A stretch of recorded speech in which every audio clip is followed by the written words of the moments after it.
Voilà, bonjour Aurélien, moi je suis heureux de venir te voir parce que je sens qu'il va y avoir beaucoup de choses à dire sur la ferme d'Aurélien ici à Sauvagnin, près d'Hermont. Alors, ma première question, elle est simple, comment peut-on vivre ici, avec, même en faisant du fromage, avec 20 vaches? Oui, bonjour Guy. Donc, comment on peut vivre aujourd'hui avec 20 vaches? Et d'abord, la question c'est qu'est-ce qu'on appelle vivre? Moi, ce que je fais, en fait, ça me plaît. Du coup, il n'y a pas forcément que l'argent qui incombe. Et du coup, ben, je vis avec 20 vaches parce que ça me plaît. Et surtout, la façon de faire, d'être autonome le maximum. Du coup, je pense que c'est ça qui fait que j'arrive à m'en sortir. Oui, en fait, pour moi, une ferme, en tous les cas, c'est tous les animaux, ils ont une place, évidemment. Et après, il faut leur la donner la place. Donc, dans ma façon de faire, dans mon esprit, en fait, c'est aussi ça, la ferme. C'est que les agneaux qui sont nés il n'y a pas longtemps, eh ben, ils sont nourris au lait de vache pour les deux petits que leur mère n'a pas voulu prendre et ils vont vivre très bien. En fait, c'est la globalité de la ferme qui fait que, aussi que ça marche ici. Donc, il y a Lise et Vanny qui sont là en woofing, et donc elles vont me donner la main jusqu'à midi. C'est un échange qui est très intéressant, que lui partage sa façon de produire et que l'on puisse le découvrir vraiment en vivant son quotidien. Ouais. On l'aide, on met la main à la pâte, on l'aide sur la traite, sur la fabrication du fromage. On suit son quotidien en fait. On n'a pas que des ferrandaises, on a un petit historique de la ferme de chez mes parents avec des Montbéliardes. On a des ferrandaises de chez Julien Gauthier, de chez la ferme Ondée de l'Angle. Et on a aussi des salaires et des croisés salaires. D'accord. Parce que je cherche un peu de rusticité, du coup la rusticité c'est des races locales, et les races locales, la ferrandaise et la salaire en font partie. Bon, Et quand oui, on vient de la Réunion, c'est pas facile quand il fait ce temps-là. Il faut s'habituer au début, mais après ça fait un bon changement, on découvre vraiment une autre façon de vivre. Et c'est très agréable. Après c'est sûr qu'il faut s'habituer au climat. Donc, on a plutôt appris les méthodes conventionnelles. Et là c'est bien de redécouvrir d'autres méthodes qui sont moins conventionnelles et finalement plus proches souvent du produit, même de l'animal. Moi c'est surtout la façon dont travaille Aurélien, c'est-à-dire qu'il a conçu sa ferme pour pouvoir la gérer finalement tout seul. C'est-à-dire que là on vient l'aider, mais en soi il arrive aussi très bien à se débrouiller tout seul. Et c'est aussi ça qui est assez fort, c'est qu'il a vraiment conçu sa ferme en fonction de ses envies, de sa façon de faire. Et en fait, c'est plutôt une bonne chose qu'il n'ait pas réellement besoin d'un coup de main, c'est-à-dire qu'il a fait un système intelligent pour lui. Optimisé, ouais. Donc c'est vrai que nous, ça nous permet de découvrir, d'apprendre, mais donc ça lui permet aussi d'avoir du temps pour nous accorder aussi. Donc c'est vraiment intéressant comme façon de faire. Et au lieu de vouloir produire toujours plus, produire intelligent finalement. Oui, parce qu'en soi, il n'a pas un grand cheptel, mais c'est un cheptel à taille humaine. Au moins, il peut se débrouiller tout seul pour faire tout son boulot. Il a une très bonne organisation. Ça se voit qu'il est rodé dans ce qu'il fait. Donc, c'est une super expérience. Il fait du bon boulot. Et encore une fois, il produit tout ce qu'il fait. Il le fait de A à Z, c'est-à-dire qu'il a ses vaches, il les traite. Il va faire ensuite son fromage qu'il va affiner et ensuite il le vend. Voilà, il fait tout ce qu'il faut de A à Z. C'est une bonne Et puis même de partager son quotidien, de voir sa façon de vivre, son rythme de vie, c'est mieux que si on était là juste pour une journée et qu'après on repartait le soir. Là on vit vraiment sa vie pendant une semaine complète. On partage énormément, donc c'est super. On va avec lui quand il va à des fêtes communales, on l'accompagne vraiment dans son quotidien. On a le contact humain, le contact avec les animaux, donc c'est top. Là il y a la cuve avec le lait blanc, là il y a le lait d'hier. Ouais, c'est un chaudron en cuivre parce que du coup je fais du fromage à pâte cuite. Comme je monte en température, le cuivre c'est l'idéal pour homogénéiser la chaleur. Et puis comme ça on peut monter en température parce que l'inox à haute température, enfin à forte température, il se déforme. Donc ça c'est l'idéal. Comme c'est en Suisse ou Haute-Savoie. On a à peine 200 litres de lait, on a 190, 195 litres de lait. Donc ça c'est la traite de ce matin, Et de hier matin. de hier matin. Oui, il y a les deux. Là je vais passer un petit coup pour nettoyer et puis je vais en présurer. Oui, là je chauffe le lait de la veille. Je vais le monter à 33-34 degrés à peu près pour l'emprésurer. Alors c'est de la présure pour cailler le lait simplement. C'est le sel de l'île de Ré. J'ai pas beaucoup de produits à côté du lait, mais tout ce que j'utilise en plus pour mes fromages, j'essaye de les prendre chez le producteur. Et du coup je voulais toujours faire ça, donc je suis parti, j'ai été chercher 200 kg de sel et je les ai achetés, voilà. Alors ce fromage si particulier, il est vendu à qui? Il est vendu à des gens déjà qui le goûtent et qui l'apprécient. Parce que sur tous les marchés, j'essaye de faire goûter le fromage, sachant qu'il n'a jamais trop Il varie toujours quand même en fonction des saisons, un petit peu plus que les standardisés des AOP, etc. C'est des gens qui aiment bien le goût du terroir et le goût aussi du goût de l'étape dans le temps. Et du coup ça c'est des choses qu'on ne retrouve plus trop du coup. Les gens, alors soit les gens ils aiment pas parce que ça leur rappelle des mauvais souvenirs, soit les gens ils aiment bien parce que ça leur rappelle des bons souvenirs. Voilà. Alors, et après il y a des jeunes qui connaissent pas et soit ils aiment pas, mais ça dépend des gens, ça dépend du goût des gens. Je suis adhérent à Éleveur Autrement et du coup c'est comme ça aussi que je base mes principes sur ma façon de faire. C'est que pour moi une vache ça doit être à peu près propre. Alors il y en a 2-3, c'est surtout des Montbéliardes, là elles sont un peu tangentes, mais une ou deux sur celles que je traite c'est pas très grave. Après si ça se propage un peu plus je fais attention et du coup j'essaye de gérer l'alimentation en fonction de ça. Mais pour moi une vache on ne les nettoie pas ici, ça doit être propre à la traite. Si c'est pas propre, c'est qu'il y a un problème. Voilà. Donc du coup, il y a des fois, il y a des vaches qui sont un peu sales, on les traite pas un jour, et puis le lendemain, on les traite, alors elles sont propres le lendemain. Là aujourd'hui, on va traire 14 vaches. Donc il faut que les vaches elles mangent du foin au moins. Donc là c'est une fois par jour, parce que je traite les vaches une fois par jour, je les amène à l'étable une fois par jour. Donc au moins ça. tu traites les vaches une fois par jour? Oui, je traite que le matin. Pas le soir? Non, je ne traite pas le soir, non. Non, en fait c'est pour ça aussi que je me suis organisé, comme je suis tout seul, pour que j'ai un peu de temps aussi, parce que bon, je veux bien faire les vaches, mais je veux pas être toujours derrière elles non plus. J'ai choisi les pots plutôt que le pipeline parce que en fait le lait se refroidit moins vite quand je le mets dans les cuves, c'est pour ça. Parce que j'ai presque 30 mètres de pipeline et du coup ça refroidit le lait trop vite par rapport à la quantité de lait que j'ai. Et puis pour nettoyer aussi la quantité d'eau que ça passe, c'est plus important. J'arrive à en sortir en fait, je vais faire, pour faire simple, je vais faire 20 000 € de fromage par an et 20 000 € de subvention. Je vais faire 40 000 € de chiffre d'affaires et sur ça je vais arriver à faire entre 20 et 25 000 € de bénéfices. Alors... C'est toi qui vas les donner aux brebis? Oui. Ah d'accord. Le dernier lait du jour, le dernier biberon pour les bébés. Là au début on leur donnait des biberons de 250 millilitres. Ouais. Et là on est passé sur du 500 parce que ils ont quasiment une semaine donc ça grandit vite. Ils sont nés le jour où on est arrivé. Ouais. Qu'est-ce qui va se passer là maintenant, Aurélien? Eh ben j'amène le petit lait au cochon. Ah. En fait, le petit lait que j'obtiens après avoir fait fromager, je récupère la crème le lendemain. Et puis le petit lait écrémé, après je l'amène au cochon. Ils seront heureux et toi aussi tu es heureux de nous. C'est surtout que je suis heureux de ne pas avoir fait une station d'épuration, qu'eux ils arrivent à me faire la station tout seul. Les chaînes des vaches sont mises là sur des petits crochets. Et pour les faire sortir, elles se détachaient mais elles mangent encore. Je tire le petit loquet qui est ici. Et ensuite je fais tourner de façon à ce que le crochet soit dans ce sens-là et les chaînes vont toutes seules se dégager en fait. Voilà. Comment se passe la commercialisation pour toi? Il y a de la vente directe ici?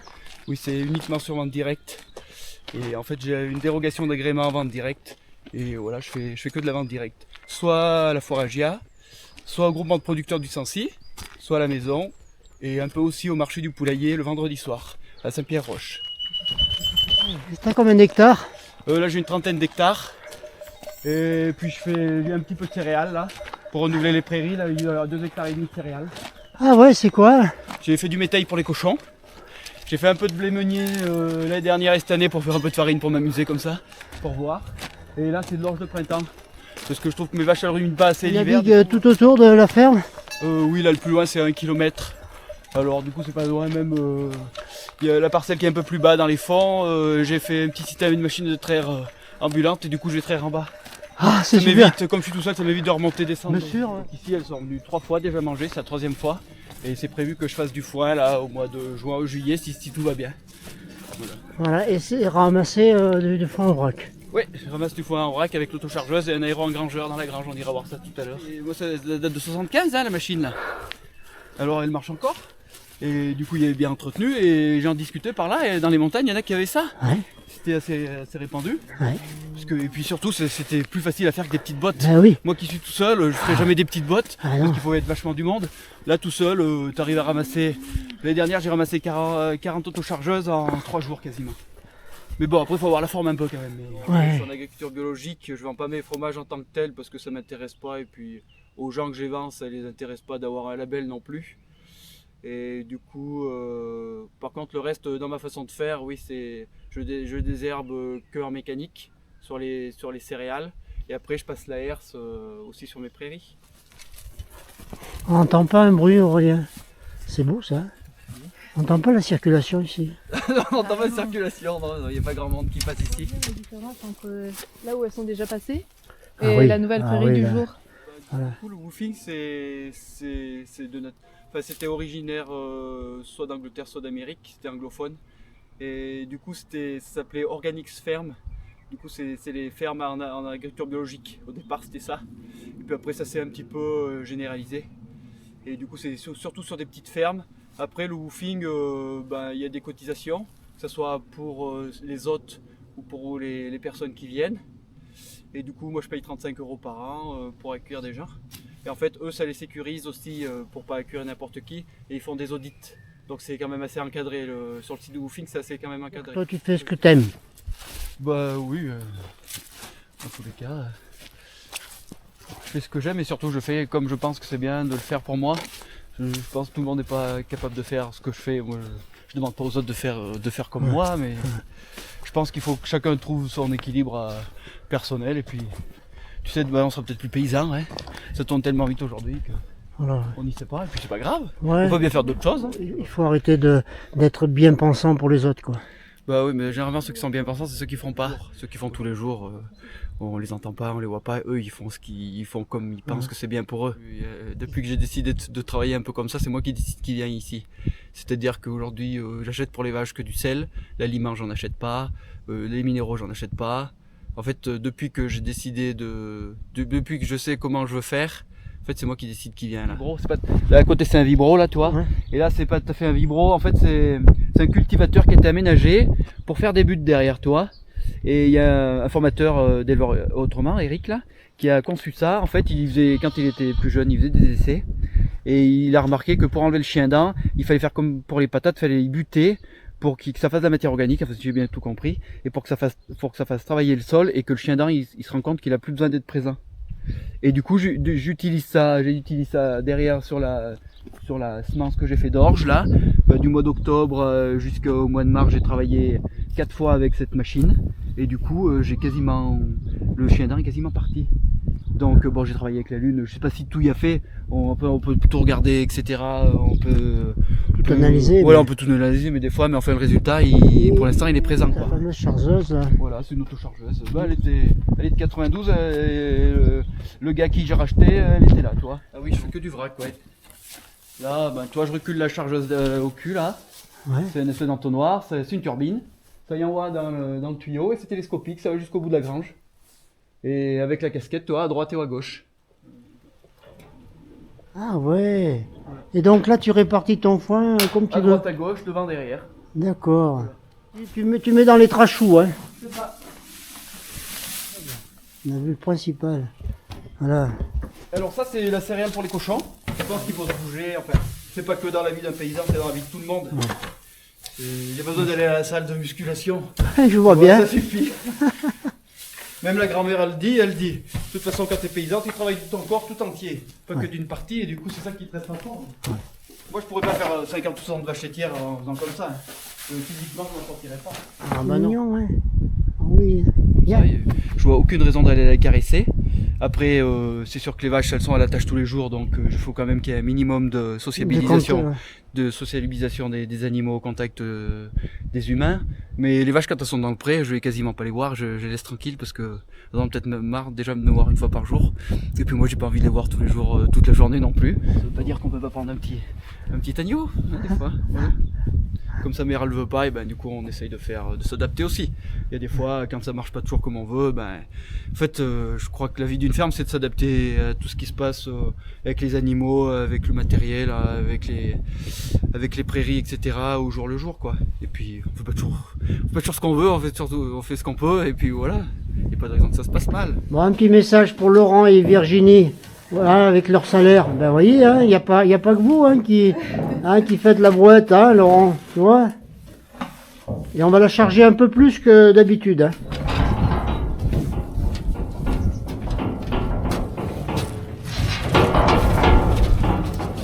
Cuisinière à bois pour chauffer sa soupe, pour faire des plats mijotés pendant toute la nuit. C'est ce qui va le mieux. La tarte elle sort de là-bas. Ça c'est le fromage fermier. On ira voir tout à l'heure dans les Ouais. caves, ça c'est le fromage à raclette en petit format. Et puis ça c'est le saucisson qu'on fait avec les cochons. Et puis le jambon. Voilà, du vrai de vrai là. Hein. Là ça n'a Voilà. pas le même goût. Ouais. Et là, tout le monde se tait, tout le monde déguste. Le fromager a revêtu sa belle tenue. Alors, 1 heure après, Oui, un peu plus même. on est, Une heure et demie après. ça a bien caillé. Ça a bien caillé, ouais, normalement. Même si ça n'a pas tout à fait caillé. Voilà, Tu vois, ouais, c'est un petit peu léger, mais en chauffant ça va faire. d'accord. Le cahier va être à peine solide. Ça c'est pas grave. Quand on va chauffer tout à l'heure, après ça va se décanter tout seul. C'est le même mouvement que tu fais tout le temps? Oui, c'est à peu près le même mouvement. Pour décailler, en fait, là je décaille pour que le grain soit homogène. Je regarde pas la grosseur du grain, je regarde l'homogénéité du grain. Tu fais ça pendant combien de temps? Là, je vais jusqu'à que ce soit à peu près régulier, que mes grains soient à peu près réguliers. Là, ça va durer encore une vingtaine de secondes, je pense. Donc là, on voit pas trop encore les grains de caillé qui sont pas tout à fait formés, mais quand on va chauffer, ça va se voir très bien.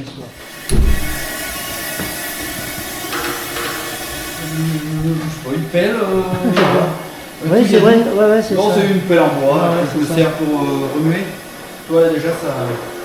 Donc là, tu as changé d'outil là parce que. Oui, en fait, le grain de caillé est déjà coupé pour moi. Ouais, d'accord. Donc là, il n'y a plus qu'à chauffer. On va chauffer bien pendant un bon quart d'heure, je pense. Pour monter à 45 degrés, à peu près à 1 degré par minute. Pas trop fort. Et là, tu vas tourner pendant un quart d'heure là? À peu près. Quand je fais du fromage à pâte cuite, c'est comme ça que ça se passe. Là, c'est la première fois qu'on voit la raclette. Et le beurre alors après? On sert en Suisse, dans les Alpes, surtout pour faire du fromage à pâte cuite. Parce que c'est là-haut que ça m'est venu de faire ce fromage-là. Il y a 20 ans, j'avais fait des stages là-haut. Donc du coup, c'est pas tout à fait des gruyères, mais c'est entre le... Parce qu'en fait, le gruyère, on le chauffe bien à 57 degrés. Là, moi, je chauffe qu'à 45 degrés. Donc c'est pour ça que ça se rapproche un peu plus du Beaufort, parce qu'avec le Beaufort, on monte un petit peu moins en température que sur le comté ou sur le gruyère. Quand on fait le fromage, là, il va y avoir la partie solide qui est la tome, et la partie liquide qui est le petit lait. Le petit lait, je vais les mettre dans les petits bidons de 20 litres là-bas.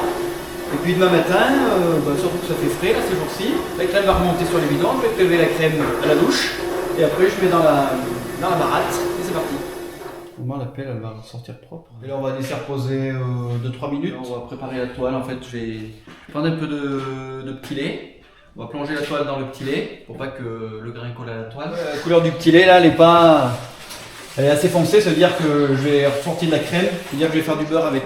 Ensuite, en Suisse et en Haute-Savoie, du coup après j'ai adapté à mon matériel quoi. Après, on va soutirer la tome avec la toile, et on va plonger la toile dedans. On va soulever le cahier, puis on va y mettre dans le moule après.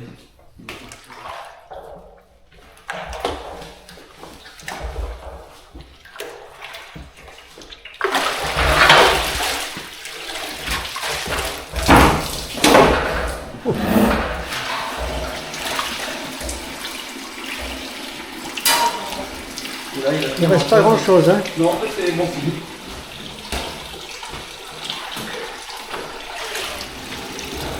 Là on dit filtre, c'est pour donner le reste au chat. Fromage sous la presse.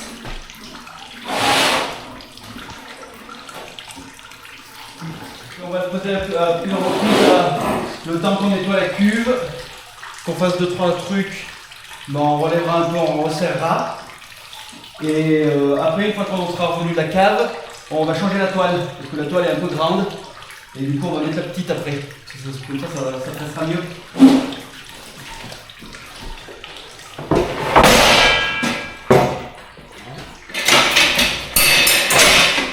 Et comme c'est une presse manuelle, on va y mettre juste un seau d'eau.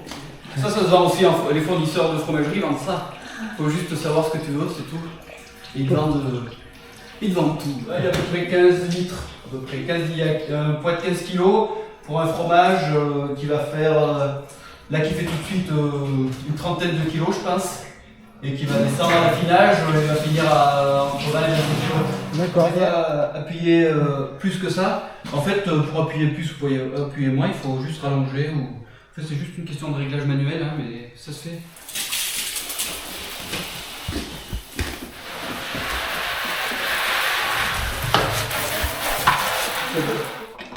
Aussi.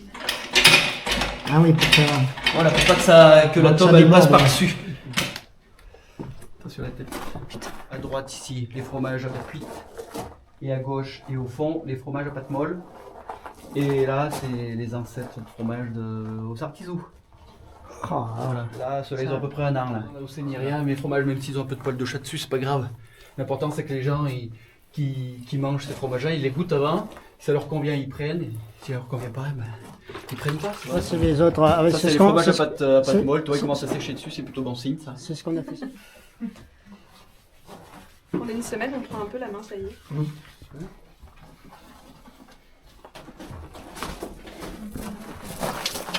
Tu peux dire que ça a été une belle expérience pour elle, mais pour toi aussi, ça a été très agréable aussi d'avoir ces C'est bouffeuse. ces bouffes. Oui.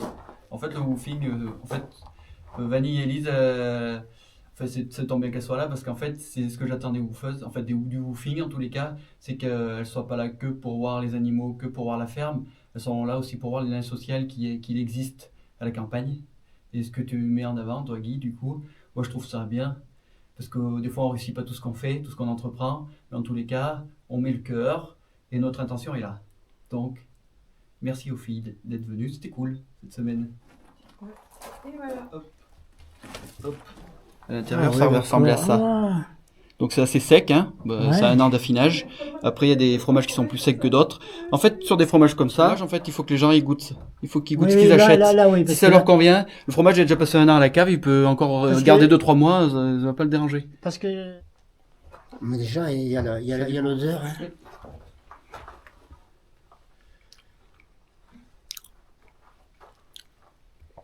Moi j'aime bien, il est bien en bouche quoi. Ah bah oui, On est vraiment ça va durer encore un quart d'heure si tout se passe Non bien. mais là oui.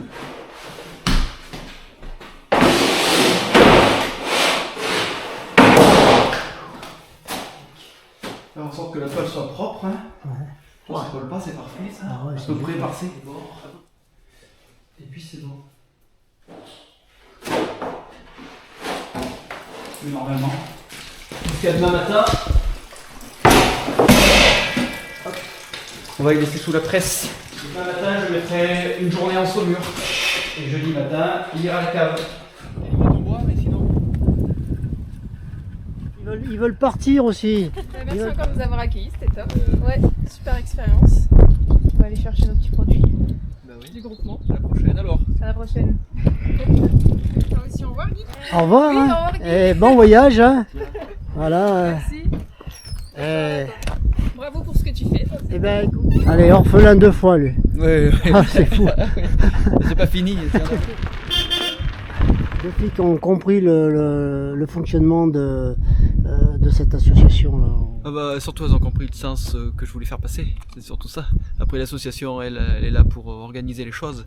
Elle n'est pas là forcément pour voir comment que ça se passe. Formé. Quoi. Mais oui, donc du coup, ça c'est bien. Ça se passe pas toujours aussi bien, mais on peut pas dire que ça se passe mal.